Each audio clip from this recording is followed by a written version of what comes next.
ಭಾರತದ ಒಬ್ಬ ಧೈರ್ಯಶಾಲಿ ಪುತ್ರ. ಅವರನ್ನು ಯುದ್ಧದಲ್ಲಿ ಹುತಾತ್ಮರೆಂದು ಘೋಷಿಸಲಾಗಿತ್ತು. ಅವರಿಗೆ ಮರಣೋತ್ತರವಾಗಿ ದೇಶದ ಅತ್ಯುನ್ನತ ಶೌರ್ಯ ಪ್ರಶಸ್ತಿ ಪರಮವೀರ ಚಕ್ರವನ್ನು ಸಹ ನೀಡಿಯಾಗಿತ್ತು. ಆದರೆ ಸ್ವಲ್ಪ ಸಮಯದ ನಂತರ ಅವರು ಇದ್ದಕ್ಕಿದ್ದಂತೆ ಜೀವಂತವಾಗಿ ಮರಳಿದರು.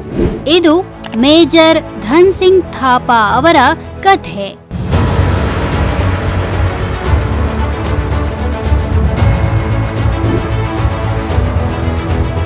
ಮೇಜರ್ ಧನ್ ಸಿಂಗ್ ಥಾಪಾ ಅವರು 1928ರ ಏಪ್ರಿಲ್ 28ರಂದು ಶಿಮ್ಲಾದಲ್ಲಿ ಜನಿಸಿದರು.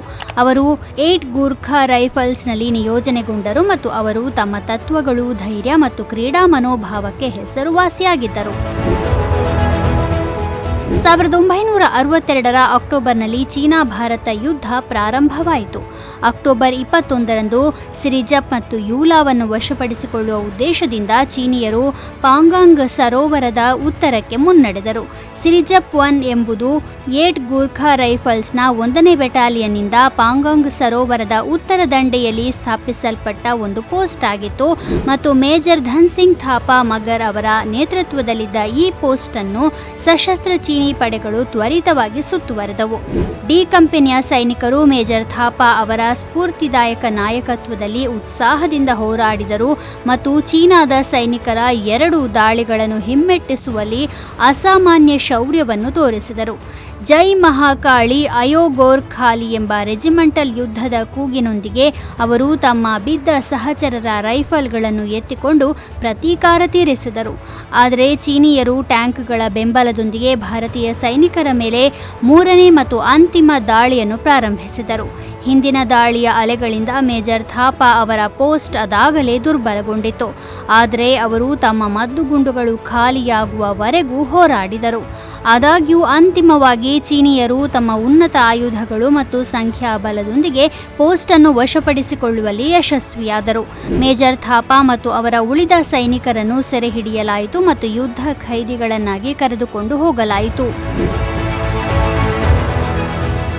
ಯುದ್ಧವು ಎಷ್ಟು ಭೀಕರವಾಗಿತ್ತೆಂದರೆ ಅವರ ಪೋಸ್ಟ್ ಅನ್ನು ಚೀನಾದ ಸೈನ್ಯವು ಸಂಪೂರ್ಣ ವಶಪಡಿಸಿಕೊಂಡಿತು.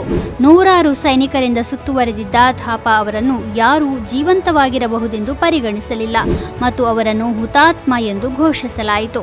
ಅವರಿಗೆ ಪರಮವೀರ ಚಕ್ರವನ್ನು ಕೂಡ ನೀಡಲಾಯಿತು. ವಾಸ್ತವವಾಗಿ ಮೇಜರ್ ಥಾಪಾ ಜೀವಂತವಾಗಿದ್ದರು. ಚೀನಾದ ಸೈನ್ಯವು ಅವರನ್ನು ಯುದ್ಧ ಖೈದಿಯಾಗಿ ತೆಗೆದುಕೊಂಡು ಅತ್ಯಂತ ಅಮಾನವೀಯ ಚಿತ್ರಹಿಂಸೆ ನೀಡಿತು. ಮಿಲಿಟರಿ ನಿಯಮಗಳ ವಿರುದ್ಧವಾಗಿ ಅವರಿಗೆ ಸರಣಿ ಶಿಕ್ಷೆಗಳನ್ನು ನೀಡಲಾಯಿತು. ಮೊದಲನೆಯದಾಗಿ ಚೀನಿ ಸೈನಿಕರನ್ನು ಕೊಂದಿದ್ದಕ್ಕಾಗಿ ಮತ್ತು ಎರಡನೆಯದಾಗಿ ಭಾರತೀಯ ಸೇನೆ ಮತ್ತು ಭಾರತ ಸರ್ಕಾರದ ವಿರುದ್ಧ ಹೇಳಿಕೆಗಳನ್ನು ನೀಡಲು ನಿರಾಕರಿಸಿದ್ದಕ್ಕಾಗಿ. ಮುಂದೆ 1962ರ ನವೆಂಬರ್ನಲ್ಲಿ ಯುದ್ಧ ಮುಗಿದ ನಂತರ ಅವರನ್ನು ಬಿಡುಗಡೆ ಮಾಡಲಾಯಿತು. ಬಳಿಕ ಅವರು ತಮ್ಮ ಕರ್ತವ್ಯವನ್ನು ಪುನರಾರಂಭಿಸಿದರು ಮತ್ತು ಲೆಫ್ಟಿನೆಂಟ್ ಕರ್ನಲ್ ಹುದ್ದೆಗೆ ಬಡ್ತಿ ಪಡೆದರು. ಅಂತಿಮವಾಗಿ ಅವರು ಲೆಫ್ಟಿನೆಂಟ್ ಕರ್ನಲ್ ಆಗಿ ನಿವೃತ್ತರಾದರು. ಊಹಿಸಿಕೊಳ್ಳಿ, ದೇಶ ಹುತಾತ್ಮನೆಂದು ಪರಿಗಣಿಸಿದ್ದ ಆ ವ್ಯಕ್ತಿ ಸಾವಿನ ದವಡೆಯಿಂದ ಹಿಂತಿರುಗಿದರು. ಮದ್ದು ಗುಂಡುಗಳಾಗಲಿ ಅಥವಾ ಚಿತ್ರಹಿಂಸೆಯಾಗಲಿ ಅವರನ್ನು ಕುಗ್ಗಿಸಲು ಸಾಧ್ಯವಾಗಲೇ ಇಲ್ಲ.